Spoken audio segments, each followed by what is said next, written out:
Won re-election last night, and he goes back to Congress now with a majority in the U.S. Senate. Sir, congratulations on your victory last night. What do you think at the presidential level America is trying to say with Donald Trump's victory? Well, you know, here in Kentucky, I think part of the big victory for Trump, but also we took over the state house for the first time in 100 years. We had 16 Republicans beat Democrats last night for the state house. To us, it was a response to the regulatory war on coal, also to the regulatory war on the family farm. And so I think the same way West Virginia became Republican a few years ago, now Kentucky's become solid Republican. It's in reaction to these regulations. And the one thing I'm excited about in the Trump presidency is I think in the very first weeks of this next Congress, the Republican Congress is going to repeal some regulations. I hope a half a dozen regulations or more, and we'll get them onto Trump's desk, and I think he'll sign them. All right, so that is your priority, as you stated there. Tax reform, Obamacare. Can you repeal and replace? Is that possible now?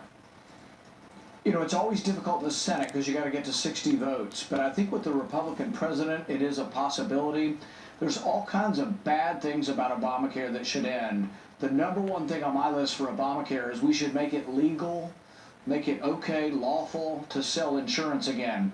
Right now, it's illegal in our country to sell inexpensive insurance because President Obama put mandates on all insurance, which added to the expense, and that's why our cost is rising. So at the very least, we should legalize the sale of any kind of insurance that the marketplace will bear. Okay.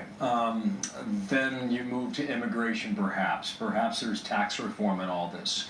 I think in the broad sense, however, Senator, you're going to have a majority in the Senate, a majority in the House, and a Republican in the White House. And with that trifecta comes a certain level of pressure to act. Would you agree with that?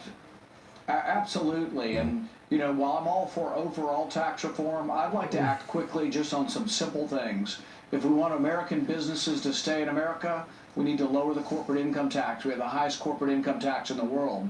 If we want American companies to stay here, we should lower the tax on bringing their profit home. This is called the repatriation tax. And I've been bugging for this for a while because I would take that money, that revenue, and put it into the road fund. So I think there's a lot of things you can do, but I wouldn't wait around for overall tax reform. I'd just start passing some simple bills lowering tax rates. Yeah. What is your sense in the 30 seconds left here about the mood in the country moving into transition phase?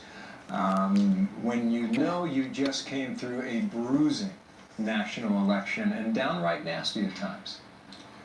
You know, I think one message is for the liberal elite that are in some of our media outlets, and that is that us, the people who live in flyover country, we're kind of tired of people on the left coast and the right coast sort of telling us, you know, what we should believe in. And I think really this was a big repudiation of the liberal elite. And actually, I'm waiting to see if they're all going to be getting on planes or private jets and moving this morning.